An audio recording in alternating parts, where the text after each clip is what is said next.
ضرور کہیں۔ بسم اللہ الرحمن الرحیم۔ بہت خوبصورتی کے ساتھ گفتگو کا سلسلہ جاری ہے اور میں بھی اپنی سعادت کے لیے چند مزید باتیں سمجھتا ہوں کہ میری اخروی نجات کا ذریعہ بن جائے گا، چونکہ میں نے اپنی گفتگو کو جہاں چھوڑا تھا اس سے کنٹینیو کروں گا کہ حضرت فاروق اعظم رضی اللہ تعالیٰ عنہ نے جب اسلام قبول کیا تو وہ ایک عظیم المرتبت واقعہ ہے، اور میں اگر وہاں حضرت فاروق اعظم رضی اللہ تعالیٰ عنہ کی ہمشیرہ کی بات نہ کروں تو میرے خیال سے ناسپاسی ہوگی۔ آج ہمارے ماحول کو مغرب زدہ بنایا جا رہا ہے، اور شاید ہمارے بچوں، ہمارے نوجوان نسل کے ذہن میں یہ بات ڈالی جا رہی ہے کہ اگر آپ مادر پدر آزاد نہیں ہوں گے تو شاید ترقی کا خواب شرمندہ تعبیر نہ ہو۔ لیکن میں سمجھتا ہوں کہ جناب سیدنا فاروق اعظم رضی اللہ تعالیٰ عنہ پاکستان سے نہیں، ہندوستان سے نہیں، بلکہ برے صغیر پاک و ہند سے 11 گنا بڑی سلطنت کے فرمانروا رہے ہیں، اور برے صغیر یعنی سب کانٹیننٹ سے 11 گنا بڑی سلطنت کا فرمانروا۔ لیکن زندگی کا یو ٹرن کہاں سے؟ حضرت سیدنا فاروق اعظم رضی اللہ تعالیٰ عنہ تو اپنے گھر سے جو ارادہ لے کے نکلے تھے وہ کسی لکھنے والے سے، پڑھنے والے سے، سننے والے سے ڈھکا چھپا نہیں ہے، وہ تو بالکل ابتدائی کلاسز کے طلبہ بھی جانتے ہیں۔ میں اتنا کہنا چاہتا ہوں کہ جب آپ تلوار نیام سے نکال کر چلے جا رہے ہیں تو راستے میں حضرت نعیم ابن عبداللہ آپ کو ملے، انہوں نے پوچھا کہاں جا رہے ہیں؟ ان کا میں تو آج اس ارادے سے جا رہا ہوں، میں تو ان لفظوں کو شاید زبان پہ لانا مناسب بھی نہیں سمجھوں گا اور لا بھی نہیں سکتا۔ تو کہا میں تو اس ارادے سے، ان کا یہ ارادہ بعد میں پورا کرنا، پہلے اپنے گھر کی تو خبر ہے۔ اب وہاں سے سیدھے جب اپنے شیرہ کے دروازے پہ پہنچے تو آپ کو پتہ ہے کہ حضرت سعید ابن زید جو آپ کے بہنوئی تھے، اور حضرت فاطمہ بنت خطاب جو آپ کی ہمشیرہ تھی، اور اندر سے قرآن پڑھنے کی آواز آ رہی ہے۔ اب میں جس خاص نقطے کی طرف آج کی اس ٹرانسمیشن میں کوئی دل کی بات کرنے چل رہا ہوں وہ یہ ہے کہ میں سمجھتا ہوں کہ آج میری مائیں، میری بہنیں، میری بیٹیاں مجھے سن رہی ہوں گی، اور میں سمجھوں گا کہ اگر میرا یہ پیغام ان تک پہنچ جائے تو بہت اچھا ہوگا۔ جناب حضرت فاروق اعظم رضی اللہ تعالیٰ عنہ کا دبدبہ مسلمہ ہے، چاہے وہ حالت کفر کی ہو یا اسلام کی۔ جو ہی دبدبہ فاروقی دروازے پہ محسوس کیا گیا تو قرآن کی قرات کے الفاظ جہاں تھے وہیں رک گئے۔ یہ اس پر ہماری آپ کے مناقب کی کتابیں بھی اور حدیث کی کتابیں بھی بری پڑی۔ تو آپ کے دروازہ کھٹکھٹانے پہ دروازہ کھلا اور آپ نے کہا آپ کیا پڑھ رہے تھے؟ انہوں نے کہا ہم قرآن پڑھ رہے تھے۔ تو ایسا بھی ہے کہ حضرت فاروق اعظم کی بہن نے آپ کو قرآن کا نسخہ تھما دیا، جو اور آپ جیسے بھی تھے، جس پر بھی تھے وہ تھما دیے، اور ایسا بھی ہے تو ان کا کیا پڑھ رہی تھی؟ پڑھ کے سناؤ۔ اب روایات کو میں اکٹھے کرتے ہوئے صرف یہ پیغام دینا چاہوں گا کہ آپ کی بہن نے قرآن پڑھا اور اس نے عمر کے دل پر اثر کیا۔ طٰہٰ ما انزلنا علیک القرآن لتشقیٰ۔ اب پڑھ کون رہا ہے؟ مجھے اس سے غرض نہیں ہے کہ میں اس تاریخی پس منظر میں جاؤں۔ وہ ایک ماں بھی تھی، ایک بہن بھی تھی، اور ایک بیٹی بھی تھی۔ اس نے قرآن پڑھا اور دل کس کا موم ہو گیا؟ وہ جو کہیں موم ہوتا ہی نہیں تھا۔ جیسے کہا گیا کشتی میں لتاڑنے پہ آئے تو سیف من سیوف اللہ تعالی، خالد ابن ولید کو کشتی میں پچھاڑ کے رکھ دیتا ہے، اور بچھنے پہ آئے تو ایک عورت کے چند کلمات، اور وہ بھی اس کی زبان سے نکلے، پوری سورہ طٰہٰ کی تلاوت نہیں ہوئی، چند ابتدائی آیات کی تلاوت ہوئی اور عمر ڈھیر ہو گئے۔ اب سوال یہ پیدا ہوتا ہے، اور میں اقبال کی بارگاہ میں عاجزانہ سی حاضری دیتا ہوں۔ اقبال نے کہا تھا تو نہ میدانی کے سوزے کر اتے تو نہ میدانی کے سوزے کر اتے تو دیگر گو کرد تقدیر عمر را۔ اے میری بہن، اے میری ماں، اے میری بیٹی، تو نہیں جانتی کہ تیری قرات کے سوز نے عمر جیسے جری کی تقدیر کو بدل دیا تھا۔ میں اپنی ماؤں کو، بہنوں کو، بیٹیوں کو، نوجوانوں کو، آنے والی نسل ساری کو یہ پیغام دینا چاہوں گا کہ شاید کامیابی مادر پدر آزاد ہونے میں نہیں ہے، قوم اگر آج اپنا نجات کا کوئی راستہ، کوئی آؤٹ وے تلاش کرنا چاہتی ہے تو میرے خیال سے شاید مغرب سے نہیں ملے گا، امریکہ، واشنگٹن، ماسکو، فرانس، پیرس سے نہیں ملے گا، اور شاید لندن اور کسی اور جگہ سے نہیں ملے گا۔ اگر آپ کو اپنا ٹوٹا ہوا رشتہ مدینے والے سے جڑتا ہوا محسوس ہو تو میں سمجھوں گا کامیابی کا راستہ ہے۔ اور پھر دوسری بات، جب حضرت فاروق اعظم رضی اللہ تعالیٰ عنہ نے اسلام قبول کیا، دیٹس کہ وہ حضرت عمر ابن، جب بھائی کو مارا تو چھاتی پہ چڑھ گئے، اور بات تو بڑی معروف ہے، بہن آگے گئی تو ایسا تھپڑ مارا کہ خون کے فوارے چھوٹ پڑے، کہا چھوڑ دو جو کچھ پڑھ رہی تھی۔ انہوں نے کہا اگر تو پتر خطاب کا ہے تو میں بیٹی خطاب کی ہوں، اگر تو اپنا راستہ چھوڑنے کے لیے تیار نہیں تو میں بھی عظمتوں سے پستی کی طرف آنے کے لیے تیار نہیں ہوں۔ اتنی جرت دیکھی تو پھر پلٹ گئے، سینہ موم ہو گیا، دل موم ہو گیا۔ لیکن میرا سوال یہ ہے کہ راج صاحب، آپ کی تقریبات کو شاید کہاں تک دیکھا جا سکتا ہے، یا اس کی دورانیہ کتنا ہے، یا اس کی حدود اور قیود کتنی ہے؟ یہ آپ کے تعلقات پر ہے، آپ کے دوستانے پر ہے، آپ کے دوستوں کی وسعت پر ہے، اور میرے دوستوں کی اپنی وسعت ہے، حضرت کے اپنے۔ لیکن واہ عمر، میں علماء کی، اپنے ویورز کی، اپنے ناظرین کی، اپنے سامعین کی توجہ کے لیے ایک جملہ کہنا چاہتا ہوں۔ جو ہی حضرت فاروق اعظم رضی اللہ تعالیٰ عنہ نے اسلام قبول کیا تو ادھر عمر حضور کے بنے اور ادھر جبریل آسمان سے زمین پہ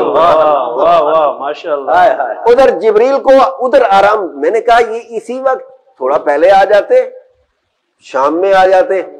اس نے کہا گھڑی نے ردم ہی ایسا بنایا ہے کہ رب نے کہا کہ اس وقت جبریل تم سدرا پہ راس نہیں، تم یہاں نہیں جچو گے، تم وہاں اتر جاؤ جہاں دھمے ہیں، جہاں نعرے بج رہے ہیں، تکبیر کی صدائیں بلند ہو رہی ہیں، تم وہاں اتر جاؤ۔ اب لما اسلم عمر نزل جبریل، حدیث کے الفاظ ہیں، جب عمر نے اسلام قبول کیا تو جبریل اتر آئے، اور انہوں نے کہا فقال یا محمد، آ کر نا سرکار سے بات کرنے لگے، آ کر سرکار سے، کملی والے ادھر آپ کے عمر نے اسلام قبول کیا ہے، ادھر آسمان والوں نے ایک دوسرے کو مبارکبادیں دینی شروع کر دی۔ اب کسی کے گھر میں خوشی ہوتی ہے تو محلے میں مٹھائیاں بٹتی ہیں، کسی کے گھر میں خوشی ہوتی ہے تو ڈھول کی تھاپ پہ رقص ہوتے ہوں گے۔ مجھے اس سے کوئی غرض نہیں کہ اس کے لیے جواز اور عدم جواز کا فتویٰ کیا ہے، میں اس بحث میں نہیں جاتا، لیکن ہر بندے کی خوشی منانے کے انداز اپنے اپنے ہیں۔ پر واہ مدینے والے کے مانگے ہوئے، واہ سرکار کی دعاؤں کے نتیجے کے طور پر سرکار کو مل جانے والے۔ میں اتنا کہتا ہوں کہ ادھر تو نے اسلام قبول کیا اور ادھر تیرے اسلام کی دھمیں زمین کے کناروں سے نکل کر آسمان کے کناروں کو بھی پار کر گئیں، اور سدرا کے مکین کو بھی وہاں آرام نہیں لگا، اور وہ بھی سرکار کی بارگاہ میں آ کر سرکار کو بتا رہا ہے کہ کملی والوں آج کی خوشیاں زمین کے کناروں سے نکل گئی ہیں، آسمان کے کناروں سے بھی نکل گئی ہیں، اور سدرا کے مکین کو بھی خبر ہو گئی ہے کہ آج زمین پر کوئی مسلمان ہو گیا ہے۔ اور پھر میں آپ کے سوال کی طرف اب آنا چاہوں گا، کیونکہ یہ تو ایک ایسا موضوع ہے کہ اس کو تو زندگیاں گزر گئی ہیں، اور کسی نے حضرت فاروق اعظم رضی اللہ تعالیٰ عنہ کے حوالے سے میں اس سے زیادہ، اور حضرت صدیق اکبر رضی اللہ تعالیٰ عنہ کے حوالے سے اس سے زیادہ اور کچھ نہیں کہہ سکتا کہ چراغ گولڑا، وارث علوم مہر علی، تصویر حضرت بابو جی، مدرس توحید و رسالت، شاعر ہفت زبان، پیر سید نصیر الدین نصیر گیلانی جو خود سید زادہ ہے۔ آپ نے کہا نا کہ آل اور اصحاب کے تعلقات، حضرت غوث پاک کی اولاد میں پیدا ہونے والا، حضرت مولا علی کے خون کا وارث، حضرت سیدہ خاتون جنت سلام اللہ علیہا وعلی ابیہا وعلی جدہا کی روحانی امانتوں کا وارث، وہ کہتا ہے کہ نام آنے سے ابو بکر و عمر کا لب پر، نام آنے سے ابو بکر و عمر کا لب پر، تو بگڑتا ہے وہ پہلو میں سلائے ہوئے ہیں۔ اب کسی کے بگڑنے سے کچھ نہیں ہوتا، چہرہ بگڑ سکتا ہے اور دنیا بگڑ سکتی ہے، آخرت بگڑ سکتی ہے، لیکن کسی کے بگڑنے سے ابو بکر و عمر کا کچھ نہیں بگڑتا۔ ایک بات ذہن میں رکھیں کہ ہم اصحاب پیغمبر کے حوالے سے بڑا خوبصورت اور بڑا دو ٹوک موقف رکھتے ہیں کہ ہم نبی کریم صلی اللہ علیہ وسلم کی ہر نسبت کا پیار کرنے. آپ کہتے ہیں ابو بکر، عمر یا عثمان یا حضور کے 1,24,000 صحابہ. نہ میں تو حضور کے قدمین کے ساتھ لگنے والی مٹی کو مٹی کہنا مناسب نہیں سمجھتا. میرے بزرگ تو اس مٹی کو کھا کے شفا کہہ گئے ہیں. تو مجھ سے کوئی کیسے تصور کر سکتا ہے کہ میں حضور کی اس عظیم نسبت جسے صحابی ہے، اور میری تربیت جس کے بارے میں ہوئی آپ جانتے ہیں وہ جامعہ رضویہ انوار العلوم ہے، اور جس شیخ سے میں نے تربیت، آپ کو بھی متعدد مجلسیں بھی ان کی نصیب ہوئیں، آپ کو بھی متعدد صحبتیں ان کی نصیب ہوئیں، آپ بھی بہت سی تربیت کے پروسیس سے ان کے سامنے گزرے ہیں. میں سمجھتا ہوں ہمیں اصحاب پیغمبر کی جو محبت کی کسک ملی ہے وہ حضرت پیر عبد القادر رحمۃ اللہ علیہ سے ملی ہے، اور آل بیت کا جو پیار، میرے پیر کی ہر دعا کا اختتام خدایا بحق کے بنی فاطمہ کہ بر قول ایما کنی خاتمہ اگر دعوت امرت کنی ور قبول منو دست و دامان آل رسول. یہ سعدی شیرازی کے الفاظ ہیں. آپ جانتے ہیں کہ اگر ہم ابو بکر و عمر کی بات کرتے ہیں تو ہم آل پیغمبر کی بات بھی سر جھکا کر شرما کر نہیں کرتے، ہم سر اٹھا کر کرتے ہیں، بازو لہرا کر کرتے ہیں، سینہ تان کے کرتے ہیں. کیونکہ اگر صحابہ نسبت صحابیت میں سرکار سے جڑے ہوئے ہیں تو رشتہ ولا آل بیت کو بھی حاصل ہے. حضرت حیدر کرار کو میں کیسے بھول سکتا ہوں؟ علی کا شرف تو دوہرا ہے. میں تھوڑا سا آگے چلتا ہوں کہ ان کو جو تعلق اور جو نسبت حاصل ہے، حضرت حیدر کرار کے حوالے سے بھی میرا سینہ بڑا صاف ہے، اور شیخین کے حوالے سے بھی، حضرت عثمان باحیا کے حوالے سے بھی میرا سینہ بڑا صاف ہے. میں تو کہا کرتا ہوں کہ اگر عثمان جو ہے نا وہ داماد مصطفیٰ ہیں تو وہ ہم زلف مرتضیٰ بھی ہیں جی. اور حضرت عثمان کا جو شرف ہے وہ تو بستی کائنات میں حضور کی حیات ظاہری تک کسی کو نصیب نہیں ہوا، اور بعد میں تو کسی کو نصیب ہونے کا سوال ہی پیدا نہیں ہوتا. لیکن حضرت علی وہ ہے جو چار کو بھی چار کہلوانے میں مدد دیتے ہیں. علی چار کو چار بننے میں مدد دیتا ہے، اور 5 کو 5 کہلوانے میں علی کو اپنی چادر میں لینا پڑتا ہے. یہ یاد رکھیں کہ علی کا دوہرا شرف ہے. علی کے بغیر 4 بھی مکمل نہیں ہے، علی کے بغیر 5 بھی مکمل نہیں ہے. اور یاد رکھیں کہ آل بیت اطہار کا دوہرا شرف یہ ہے کہ ان کو حضور سے خون کا رشتہ بھی حاصل ہے، اور ان جیسے سرکار نے فرمایا کہ میں اور علی ایک جڑ سے ہیں. لوگ اپنی اپنی جڑوں سے ہیں اور میں اور علی ایک جڑ سے ہیں. الناس من شجر شتى انا وعلی من شجرۃ واحدہ. لوگ اپنے اپنی جڑوں سے ہیں اور میں اور علی، میری اور علی کی جڑ ہی ایک ہے. تو حضرت حیدر کرار کی ذات ہو، مولا حسنین کریمین کی بات ہو، آنے والا وقت محرم الحرام کا ہے. میں آپ کی لائیو ٹرانسمیشن کی وساطت سے دل کی بات کہتے ہوئے یہ بات کہنا چاہتا ہوں، دل کی بات کہتے ہوئے دل کی باتوں میں کہنا چاہتا ہوں، باتوں میں کہنا چاہتا ہوں کہ ہم وہ ہیں جن کے ایک ہاتھ میں صحابہ کبار رضوان اللہ علیہم اجمعین کا دامن ہے اور دوسرے ہاتھ میں آل بیت اطہار کا. اور یاد رکھیں ہم صحابہ کا نام لینے والا کوئی ہو تو اس کو بھی اجارہ داری دینے کے لیے تیار نہیں ہے، اور اگر کوئی آل بیت کا نام لے کر ڈاکہ ڈالنے کی کوشش کرے تو اجارہ داری نہیں ہے. حسین تو سب کا ہے یار، حسین کسی خاص طبقے کے نہیں ہے، حسین انسانیت کے سلطان ہے. انسان کو بیدار تو ہو لینے دو ہر قوم. میں سمجھتا ہوں کہ اگر یکم محرم الحرام حضرت فاروق اعظم کی شہادت کا دن ہے، اگرچہ بعض کتابوں نے ذی الحج کے اندر بھی حضرت فاروق اعظم کی شہادت کی ذکر کیا ہے کہ آپ کے آخری دنوں میں ان کا وصال با کمال یا آپ شہادت کے شرف سے مشرف ہوئے. لیکن چونکہ عمومی طور پر یکم محرم الحرام کا آتا ہے، تو اگر یکم محرم الحرام کو حضرت فاروق اعظم کی شہادت کی بات کرتے ہیں تو 10ویں محرم کو ہم سرکار کے اس شہزادے کی بھی بات کرتے ہیں جس کو کملی والے نے پالا ہی اپنے کندھوں پر. اگر حضرت حیدر کرار چند لمحوں کے لیے بت توڑنے کے لیے سرکار کے کندھوں پہ چڑھے تو کہتے ہیں میں تو عرش کا ہم پایا ہو گیا ہوں. تو میں نے کہا چند گھڑیوں کے لیے علی چڑھے تو وہ کہتے ہیں میں عرش کے پایوں کو ہاتھ لگا سکتا تھا. تو میرا سوال یہ ہے کہ چند گھڑیوں کے لیے جو چڑھے وہ عرش کا ہم پلہ ہے، تو جو پلہ ہی حضور کے کندھوں پہ ہو اس کی کیا شان ہے. اس لیے میں گزارش کروں گا کہ اے فاروق اعظم رضی اللہ تعالیٰ عنہ سے نسبت اور تعلق رکھنے والوں، اے صدیق اکبر کی بات کرنے والوں، عثمان باحیا کی بات کرنے والوں، یہ نہیں کہ محرم الحرام آئے تو ہم آل بیت کا ذکر کرتے ہیں.